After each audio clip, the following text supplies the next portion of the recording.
Hi guys, Twitch here from Creep Designs, and today we are bringing you another challenge. This time it is the Spring Fling challenge, hosted by the wonderful Sabrina from Sab's Rehabs. I'll put the link to her channel in the description. So the goal for this challenge is to basically use colours. Fun, bright, spring-like colours. Before I get started on the piece, I just want to say a quick thank you to Wanda and Angela for buying me coffees in the Buy Me a Coffee app.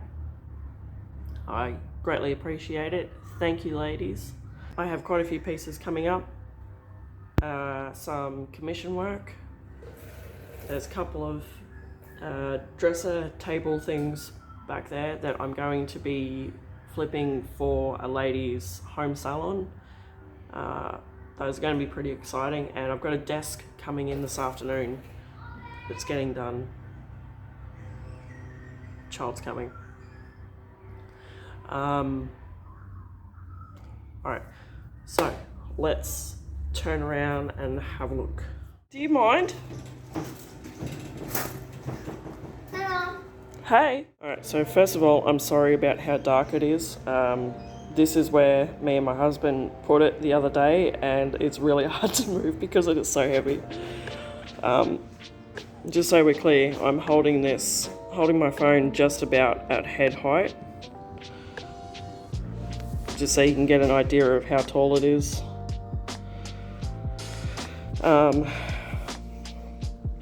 So this piece was dropped off by my husband and my wonderful delivery guy for free, because I'm pretty sure it was going to the tip, and he's like, Twitch can do something with that. So here is this monstrosity. So, not sure what the wood on this is. It might be rubber wood. I don't think I don't know. But anyway, it's got a cool top on it. It's got these, I don't know if you can see them, probably not. I'll open this one.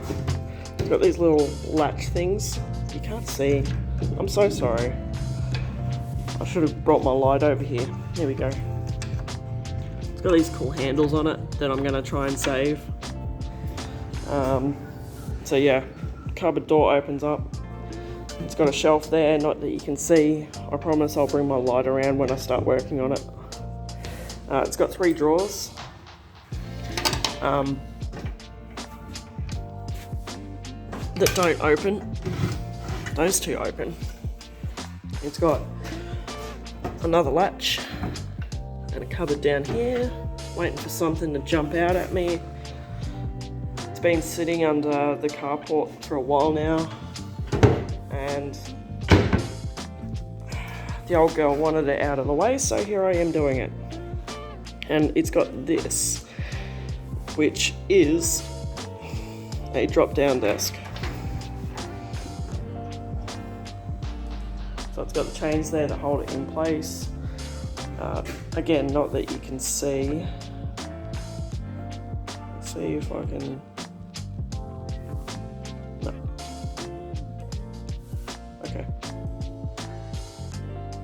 It's got little cubby hole things here. Ooh, ah.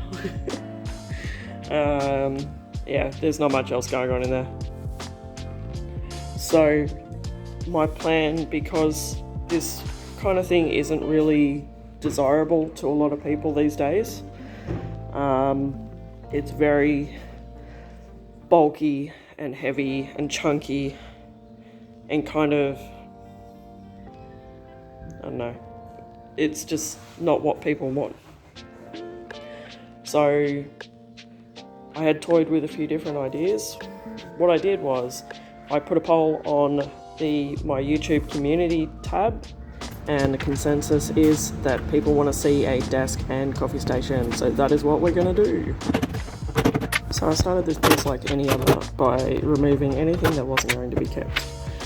I started off being diplomatic and reasonable about it, but all the screws were rusted and didn't want to budge, so as you'll see, things got a bit rough.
I realised after getting in this far into the demolition part of it that the side with the drawers would need support on the left hand side of it.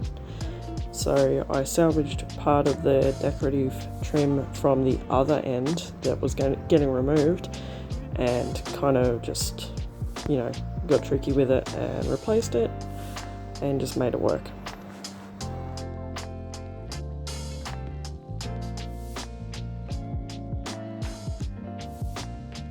I also added some pine and some decorative trim behind this part, but I forgot to record that.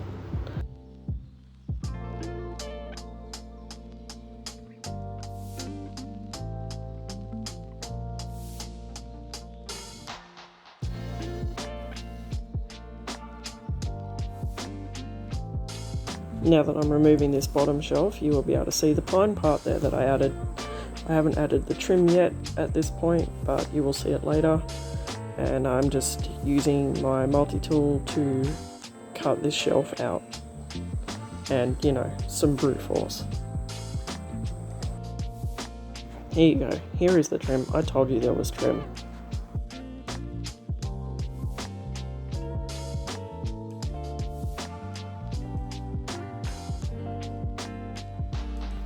So this is the shelf that will be sitting just underneath the new desktop. I was going to get tricky with it and put some curves in it, but my jigsaw just didn't want to cut through this stuff, and so I just cut it straight across.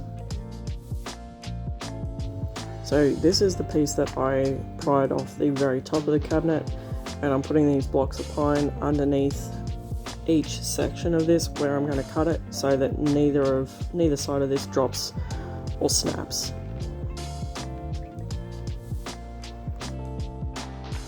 My battery went flat right towards the end, so I had to finish it off with a handsaw.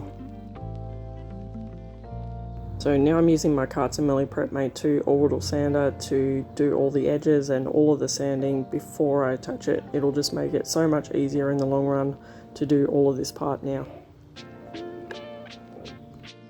As always, I started with 80 grit sandpaper and worked my way down through the grits. I had to work a bit harder in some sections where there was some dark staining, but it came out great.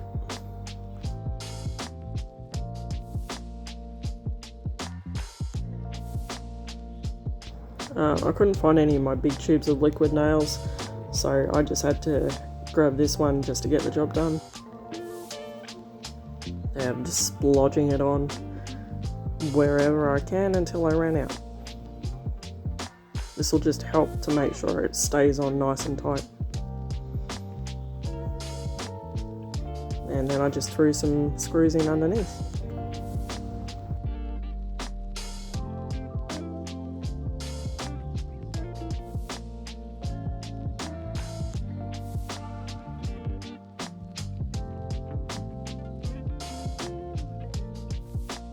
Now, whilst I'm going for a rustic finish with this had some pretty gnarly nail holes in it from where it was previously attached to the top.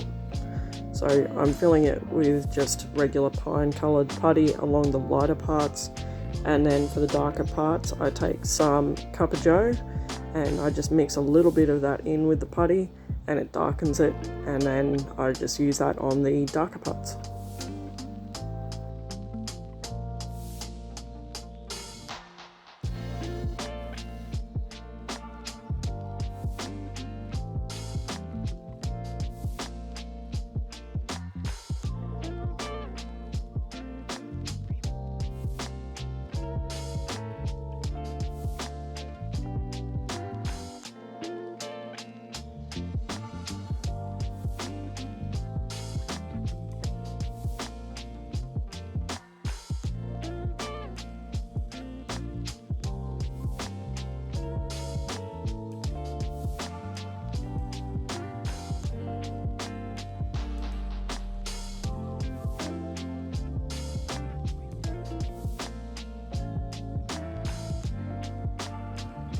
Here's me thinking I was all done and ready to start painting.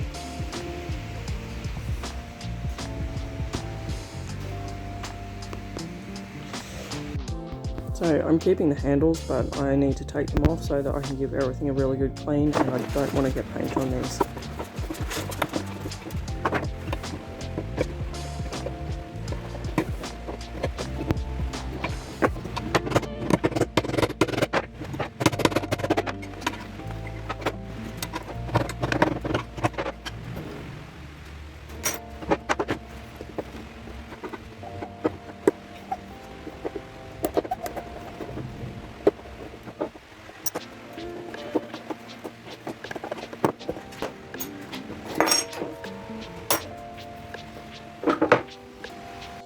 Now I have to sand all of the drawer sides and make them fit.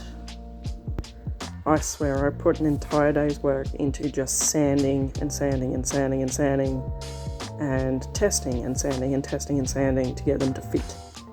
So now I'm going to be doing a black wash on the desktop, and I'm using Millie Black Bear, putting some water in my cup and then adding Black Bear to it and mixing it. This was my first coat. I ended up adding more Black Bear for the second coat, and it went on a lot better and was more the colour I wanted it to be.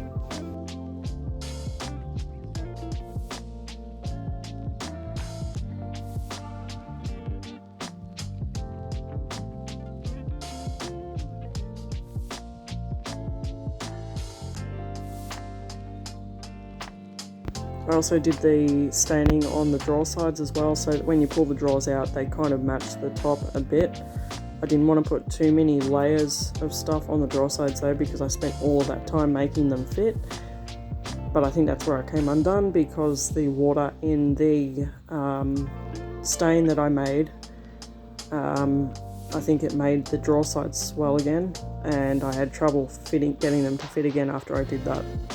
So this is Millie washed away stain in the colour Shed Door. So just like always, I'm brushing it on and then wiping the excess off.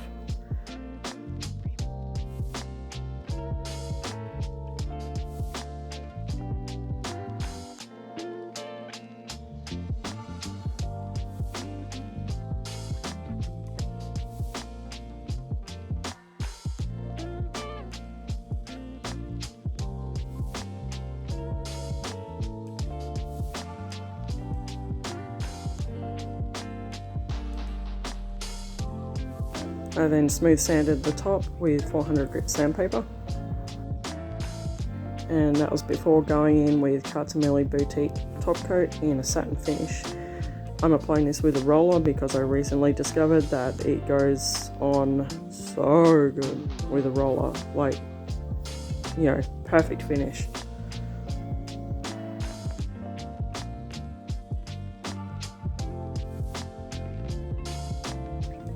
Now before I get going on any painting, I'm using this stuff from Bunnings that has tape on it and it's plastic sheet, and you just roll it out and it has a little cutting blade on it, and I'm using that to cover the top that I just finished.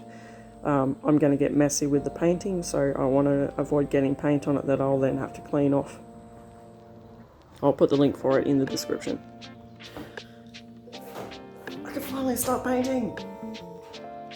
These are the colours that we're going for. I'm going to start off with some Millie in the Old Place in the Boutique Mineral Paint range, followed by Miss Aaliyah's Aqua, and then Aanuka Pool. Don't look so scared. I know that is a daunting colour combination, especially since that's showing up as more blue than, you know, the turquoise colour that it is. But trust me, it'll work. So this is the Old Place in the Boutique Mineral Paint range. You can find the link for it in the description, along with all the other products that I use in this video. So most of the links in my description will be affiliate links, and that means that if you use that link and then purchase something through that link, I get a small commission. This doesn't cost you any extra at the checkout, it just means that I'm getting a small percentage of the sale for the work that I've done.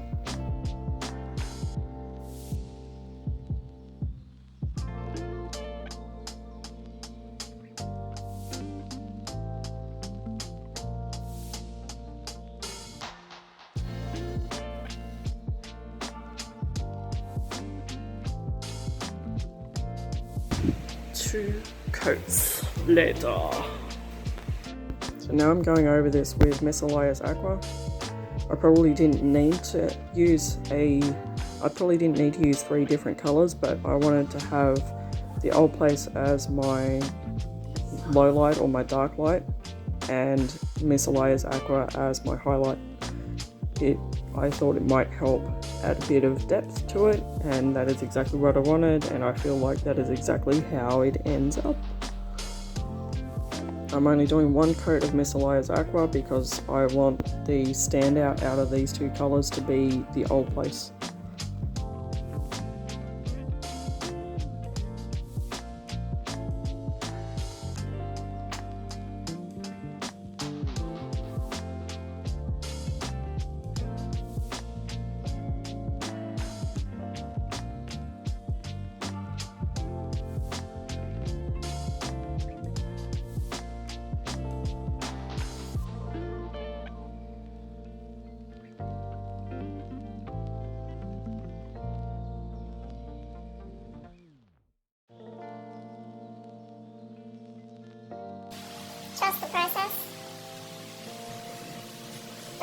It's like a dog's breakfast. Trust the process. And now the final colour, Aanuka. Like I've said, and I've said it in previous videos, it shows up really, really blue on screen, but it's actually got a really nice bluish green tone to it. It's absolutely gorgeous. I also forgot to mention that before putting Aanuka on, I did actually go over this entire piece with sandpaper, and actually the old place underneath Miss Aaliyah's Aqua shows through really pretty. So that combination on its own would be a solid choice for anyone who likes to do this kind of thing. So I'm only going on with light coats of Aanuka, and I'm being kind of selective about where I put it because I want parts of that distressed underlayers to make sure they show through. So I'm being very light with it around the edges of parts and being more heavy towards the center of the drawers, for example. And then I will, once I've done this first coat, I'll go through again with a second coat, but I'll only do like the center parts and like the inside parts underneath the desk where they won't get as much wear and tear naturally. I will be heavier with the paint.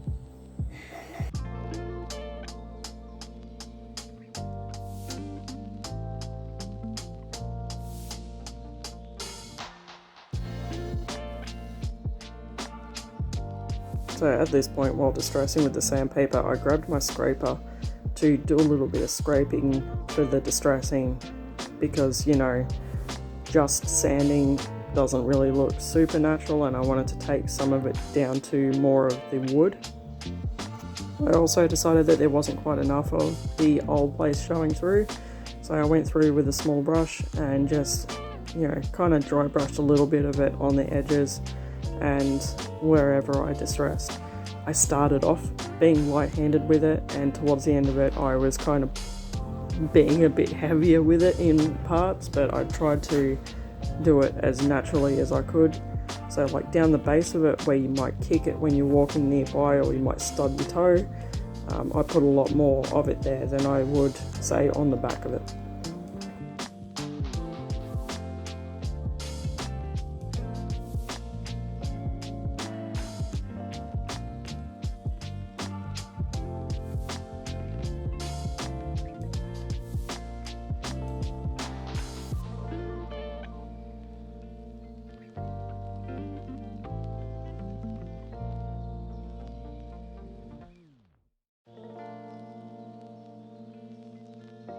So now I'm making a glaze using cards of Millie washed away in the colour Shed Door, same as what I used on the top. I'm adding a little bit of Black Bear.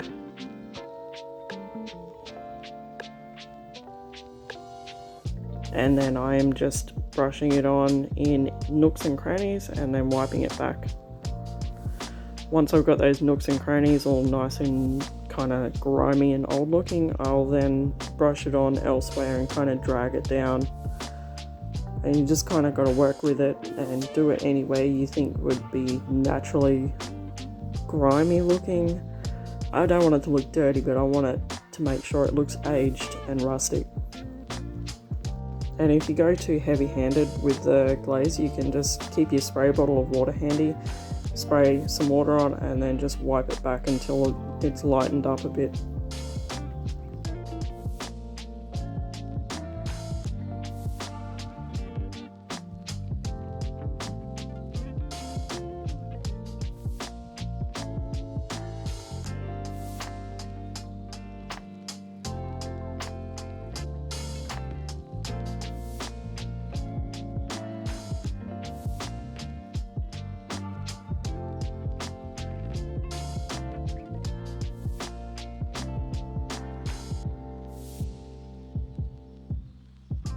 So I wanted to keep the natural patina on these with all the rust and stuff because I thought it perfectly suits the rustic finish of this desk. But I wanted to brighten them up slightly, so I just grabbed some antique gold wax and just rubbed the tiniest little amount on it all over. And I think it, you know, you can't really tell here, but it definitely made them stand out a bit nicer.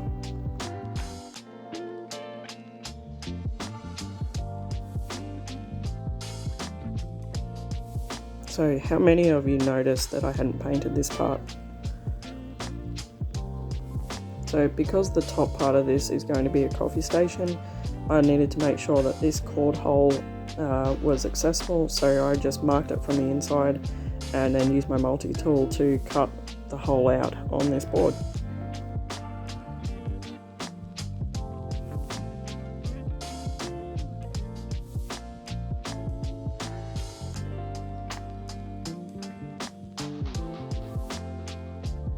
So basically what I'm doing here is making a pegboard. I'm going to be covering it with fabric, but I'm starting by adding 2 layers of this cork from Kmart and just gluing it on with PVA glue or wood glue. And I didn't know whether this would work or not because I do this with fabric, but I thought it might melt the cork, but it didn't. And using the iron helped stick it down and dry the glue faster so that I didn't have to wait around with weights on it.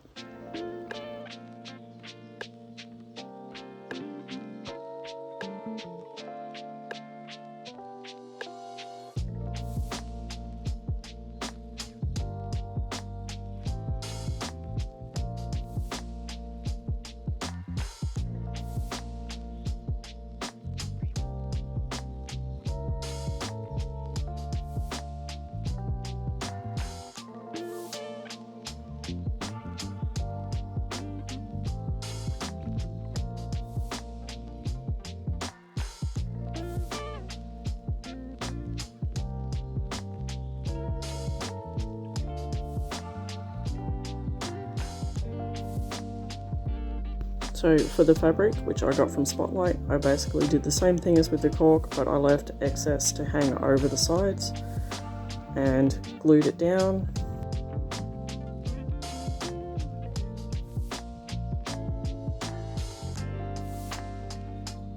And ironed it down. And then I flipped it over, cut the corners off, and then glued down the edges and ironed them in place.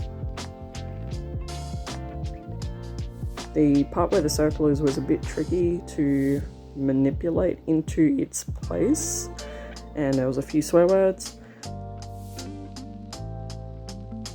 But basically what I did was cut it like a pizza and then grabbed my staple gun and stapled the bits into place. There probably would have been a better way to do it, but this is how it worked out. I did a test fit to make sure it would go in place and then liquid nails everything and then pushed it into place. So here is a quick reminder of what it looked like before. Here she is, guys, all done and dusted, and unfortunately the colour does not show up the way it looks in person. It is so blue. Let's see if, there we go, that's more like it. Isn't that crazy how just going closer like that shows the colour how it is? And then you move away and it's blue again. Insane. Yeah, so kettle, if you want it to be a coffee station. Got the hole going through there and through there. So if you don't, and the other thing is, if you don't want a kettle there, if you don't want it to be a coffee station, it can also easily fit a standard size printer there. So win-win. I'm pretty damn happy with that, especially considering what it looked like before. So hopefully this will be a quick sale and I can move it straight from this spot into someone else's truck. And yeah. First of all, thank you Sabrina for hosting this challenge for us all and letting me take part in it. It has been thoroughly enjoyable as always. Don't forget to watch everyone else's videos in the challenge playlist and give everyone a comment and a thumbs up. And don't forget to subscribe. Remember to check the description for any products I've used that you'd be interested in. If you've got any questions, don't be afraid to ask. And yeah, see you on the next one.